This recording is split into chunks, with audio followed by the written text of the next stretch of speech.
Sir एक कहानी आती है, वो हमारे को बताते थे जब हैदराबाद की कहानी, वो जिसके अंदर सेना लड़ी थी ना हैदराबाद की, वो बोलते थे कि अगर गांधी जी होते, हैदराबाद हमारा था ही नहीं, जूनागढ़ हमारा नहीं था, ये हट गए थे, कश्मीर नहीं था, कश्मीर की कहानी है। अब तो ये हैदराबाद की आ रही है, हैदराबाद का क्या किस्सा था।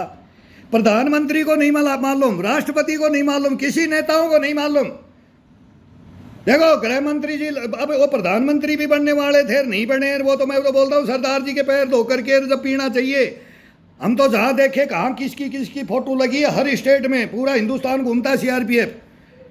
बिस्तर के नीचे हमारे खेम का साहब की तरह रस्सी रहती है, एक तो वैसे रहती है डिफाल्टरों की, हमारे जैसों की बोलते हैं, ये सच बोलते हैं तो इनको तो आप इतना दिन आया, ये पोल खोल लेगा, इसको आगे आगे हम फिर देखते हम बोले हिंदुस्तान देखना है, सच्चाइयों को देखना, सच्चाई नोट करेंगे हम।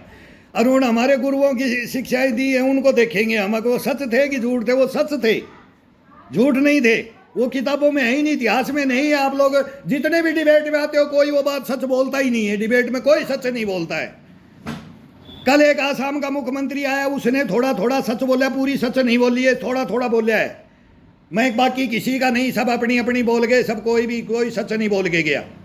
पूरा दिन भर में डिबेट कर देखता रहा, मैं को देखता हूँ। अब देश राष्ट्र का नाम से एक अलग चैनल से अर्णव गोस्वामी के पास भी गया हूँ, 2-3 बार गया उनके गेट में, तो रो गार्ड को पूछ लो, वो बोला सर नहीं लेंगे इंटरव्यू, नहीं लेंगे। मगर मैं करवा दो, मेरा इंटरव्यू करवा दो यार, ये थोड़ा धुआंधार चैनल है, मेरी तरह से बहुत बोलते हैं अर्णव गोस्वामी, राजिया साहब, गोरवालिया साहब, वो मेजर साहब, और मको जनरल बख्शी, ये सब आते हैं, मको यार ले लो इंटरव्यू मेरा, यार मेरी विनती सुन लो, मैं कब्र में हो रहा, निकाल दो मेरे को कब्र से, दे दो कफन मेरे को। लेकिन नहीं सुन रहे ये, क्या बताऊं मैं वकार साहब इनको।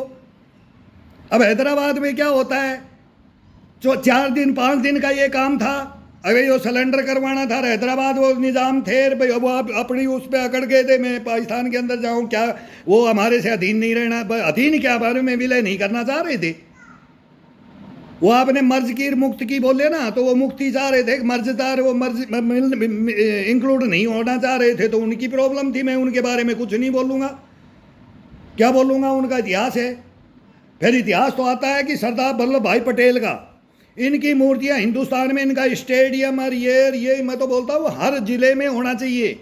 ये हिंदुस्तान के वो वीर योद्धा है ना, ये तो फौज भी हम उनको सलूट मारते हैं, फौज लगाते हैं सबकी फोटो, लेकिन पहला फेवरेट सुभाष चंद्र बोस, और इनको फेवरेट बोलने वाले हैं, बाकी का नाम नहीं लेते। बाकी की हम बताएंगे ना तो फिर हमारे को बोलोगे कि ये तो बदमाशी करता है, अरे बदमाश आदमी है, ये फौजी बदमाश है, इसके साथ सच हुआ, ऐसे बोल दोगे हमारे को। सर हमारे को मालूम है। तो चौथा दिन हुआ ना, तो फोन आने लग गए दिल्ली से, किसके, पंडित जी के, चाचा नेहरू के, हमारे प्रधानमंत्री जी के। ये बोलते थे उठे, मैं नहीं बोल रहा, वो बोल रहे थे, फोनों की घंटियां खुले के ट्रन ट्रन वो फोन होते थे। वो बैठे हैं गेस्ट हाउस में और आर्मी सिलेंडर कराने के लिए युद्ध लड़ रहे, हो रहा है काम। तो बोला फोन है बाबूजी का फोन है, बाबूजी बोलते थे, बाबूजी का फोन है। तो बोला वो बाथरूम में चले गए, पेपर लेकर के अपने खानसामा को बोल करके बाथरूम में बैठ गए। और मेन आदमी, मेन वहाँ ड्यूटी लगी है, वो थे, वो आज नहीं है इस दुनिया में, हमारे गुरु। तो बोला क्या करे, बोला ये बोल देना कि बाबूजी है, बोले साहब के तो पेची से लग गया। तो जब तक नहीं निकले, जब तक वो हैदराबाद के नवाब साहब सिलेंडर नहीं कर दिया था, और सिलेंडर करवाया और बाथरूम में जाके बैठ गए, बोले पेचिस लग गया, बाबू जी को बोल देना, नेहरू जी को बोल देना, फोन आए तो कहा जामा भाई उठा लेना बीच में, फिर घंटी आए तो और बोल देना अभी पे आए नहीं, बाथरूम में क्या हो रहा है। अभी फिर पेचिस गए, दोबारा गए, तीसरी बार गए, पेचिस लग गया। ये बोल करके जान छुड़ाई थी, नहीं तो सिलेंडर नहीं होना था, सिलेंडर को रुकवाया जा रहा था। वो लौह पुरुष थे, लौह पुरुष, वो भी झुकने वाले नहीं थे सर। उनकी कहानियाँ पढ़ के ही तो हम गए हैं, उनकी कहानियाँ ही हम पढ़ के गए हैं, और उन्होंने वो काम किया ना, तो आज हैदराबाद क्या कम है, 1 नंबर में जा रहा है हैदराबाद। अब वो तेलंगाना अलग हो गया, ये केसीआर, अब ये राजनीति फंस गई। तो ये राजनीति को इसको करने के लिए उन वीरों को और उनको याद करो, हैदराबाद की भी इज्जत करो और सबकी करो। और ये राजनीति, अब वोट आ गए तो धूम धड़ाका तो होगा ही। लेकिन नेहरू जी का बार बार नाम आता है ना, फिर गांधी जी का भी नाम आता है, तो बोलते गांधी जी होते तो तुरंत जाने ही नहीं देते। क्यों? गांधी जी का मानते थे, पटेल साहब उनका मानते थे बात, और नेहरू जी की नहीं माननी। मानिए क्या मतलब ये थे कि भाई क्या करा जाए अब हिंदुस्तान में, ये तो बहुत गदर हो जाएगा, बीच बीच के अंदर पाकिस्तान रह जाएगा।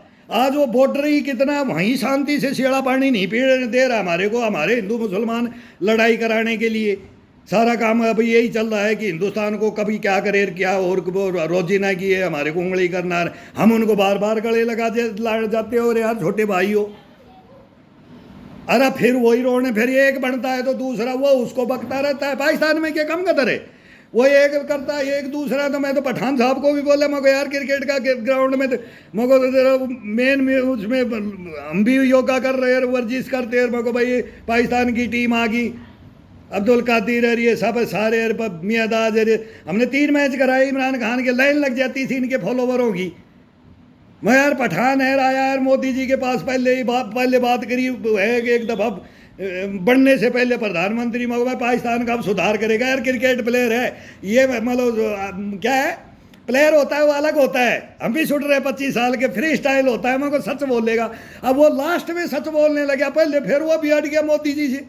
बनते ही वो कुर्सी है ना वो चिपका देती है। अब कुर्सी मिल जाओ फिर वो कुर्सी छोड़ने का मन, अगर सच्चाई बोलोगे तो कुर्सी जाएगी। फिर वो आर्मी से मिल जाते हैं उधर, फिर वो आर्मी उनको गुस्सा मार दी, बोलेगा तो तेरे को हम करंट लगा देंगे। फिर इमरान फंस गया, फिर दूसरा आया तो वो अकड़ गया। अब वो पहले इमरान को वो कर रहा था, फिर वो लगा करके बैन लगवा दिए, व्यापार बंद करा दिया, भूखा प्यासा मर रहा है, वो प्रकृति का भी प्रकोप आ गया। अब वो बोल रहे हैं हिंदुस्तान बगैर हमारा गुजारा नहीं है। हम बोलते हैं तुम्हारा हमारा पीछे, अरे हमारा तुम्हारे पीछे। यार आबाद हो, वो चाइना खा जाएगा तुम्हारे को। वो चंगेज खां है, उन्हें देखा हुआ है तेरे चंगेज खां कैसे आता था मंगोल से, वो बबून के बंदर और भाला फरसा लेकर के, जब तो वो चाइनी दीवार बनी थी। अरे वो खुद घुस गया, वो खुद लेकर भाला आ गया, और वह इनकी सह ले रहा है पाकिस्तान की। हमारे को पाकिस्तान को मिला करके हमारे दोनों भाइयों को हम तो आज भी भाई बोलते हैं। हमारे कितने तो जनरल बने हैं वहां जाकर के, कितने अपने आए हैं। अब एक मजार पे धो खा ली तो उसको भी अलग कर दिया, वो अडवाणी साहब को ही काट दिया। कटा है कि नहीं कटा है?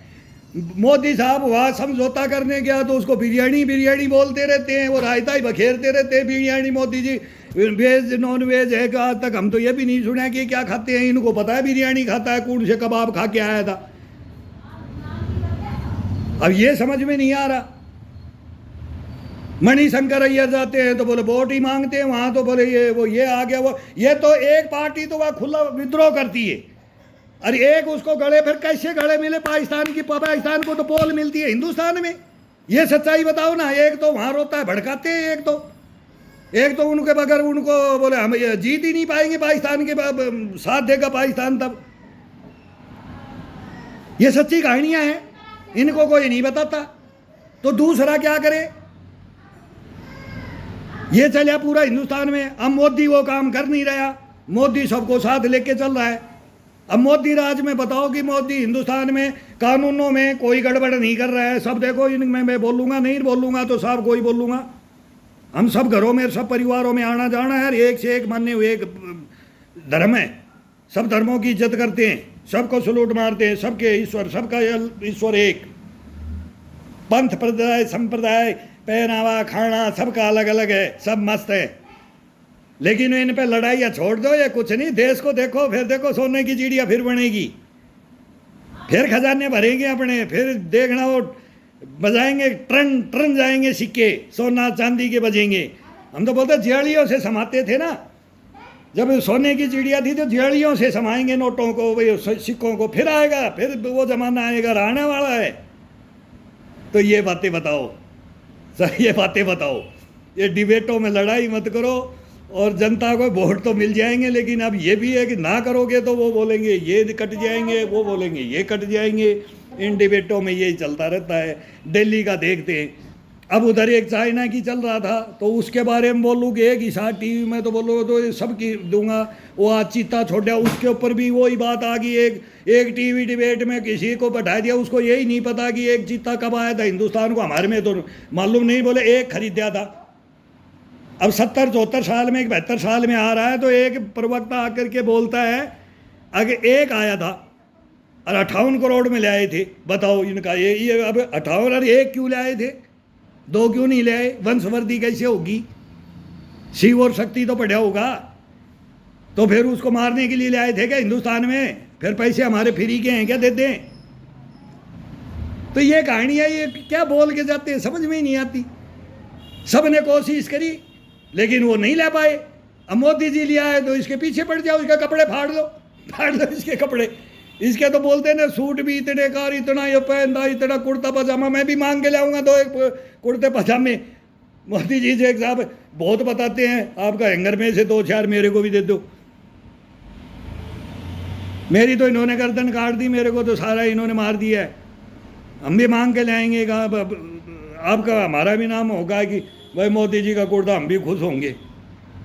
तो मांग के ले लो, नहीं है तो कपड़ों का भी रोना रोते रहते हो, प्रधानमंत्री को क्या क्या क्या क्या क्या करते रहते हो। और फिर एक शब्द एक बार बोल दो, 2 बार बोल दो, 3 बार, 5 बार, वो तो 100 पार करती, 100 वो तो फिर वो कृष्ण भगवान था और वो एक भगवान बनने आता था, बुआ का लड़का, तो बोलो शिशुपाल को बोलो 100 बक दे, 100 के बाद में 101 बकेगा ना, जब तेरी गर्दन काट दूंगा। तो ये तो 101 भी पार है, हजारों गाली दे ली, फिर भी पेट नहीं भर रहा।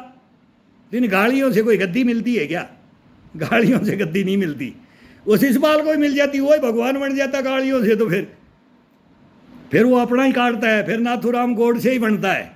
मैं बोलता हूँ हर आदमी गांधी है, हर आदमी गोडसे भी है, और रहना भी चाहिए। इसमें भी मैं बोलूँगा आगे मैं क्यों बोलता हूँ, और सब समझते हैं, लेकिन बार बार बोले गोडसे बोल, गोडसे मुर्दाबाद बोल, गोडसे मुर्दाबाद बोल। एक वो कन्हैया गोडसे वो पात्रा का मुंह में दे रहा घुसा वो माइक का, वो जवाब दूंगा, वो पीएचडी को मैं दूंगा को जवाब उसको। अभी वो भी मैं बोलूंगा एक दिन। कोई क्या ये पूछ रहे हो आप? कोई सभ्यता नहीं है और कोई इतिहास का पता नहीं है, कोई पीएचडियां नहीं है, झूठी पीएचडियां करी है। ये पीएचडी वहां पढ़ाओ ना। बताऊंगा गोडसे के बारे में, गांधी जी के बारे में, और सुभाष चंद्र बोस के बारे में बताऊंगा, वीर सावरकर और सारे सबके बारे में बताएंगे। लाला लाजपत राय, सुखदेव, भगत सिंह, और फिर कहानियां आएंगी। अब बोस क्यों कांग्रेस छोड़ के भगया था? एक ने क्या बोला है कल परसों डिबेट में, वो बताऊंगा मैं। इतना गलत भाषा बोली है ना। वो गोवा के अंदर है जो अभी टूटी है पार्टी, तो कोई पार्टी टूट जाओ मेरे कोई मतलब नहीं, और कांग्रेस टूट करके बीजेपी में आई है। और प्रवक्ता ने क्या बोला है, क्या बोल रहे हम? ये सभ्यता सीखी है, ये पढ़ाई है तुम्हारी, ये पीएचडी है।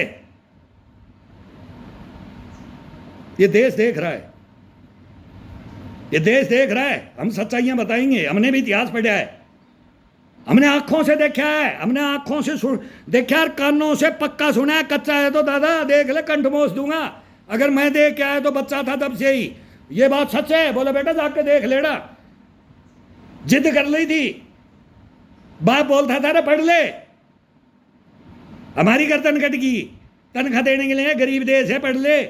फौज में तो ऐसे ऐसे गद्दार बैठे हैं, क्या जाएगा फौज में, तेरी पार नहीं पड़ेगी ऐसे बोलने वाले की। तो उन गुरुओं की वजह से गया।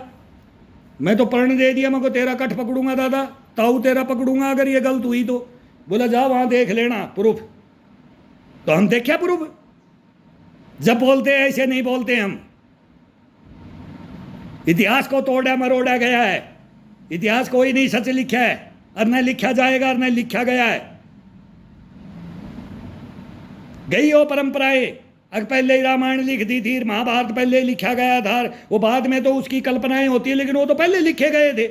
वो थी सच्चाइयां। सतयुग था, द्वापर था, तेरे तो कलयुग में इतिहास लिखोगे। बोलोगे कि रानी, बोलोगे कलयुग में, बोलोगे? नहीं बोलते हो। चप्पल ठाड़े वाला राष्ट्रपति बने है हिंदुस्तान में। ये कलयुग है। और जो सच्चा है वो गर्दन कटा के आया है, देश के लिए गर्दन कटाता है। वो बेईमान बगड़ों का बना रहे हो, उनको ताज और मेडल पहनाते हो। ठीक हो जाए मेरा हिंदुस्तान। सुन लो एक सैनिक की बात, मैं सच बोल रहा हूं, सच के अलावा नहीं। मृत्यु जो ले लेता है ना, प्राप्त करता है, 3 बार तो बिल्कुल खत्म हो चुका हूं, और बाकी तो घाव पता नहीं कितने। राणा सांगा का फैन हूं। जय हिंद सर।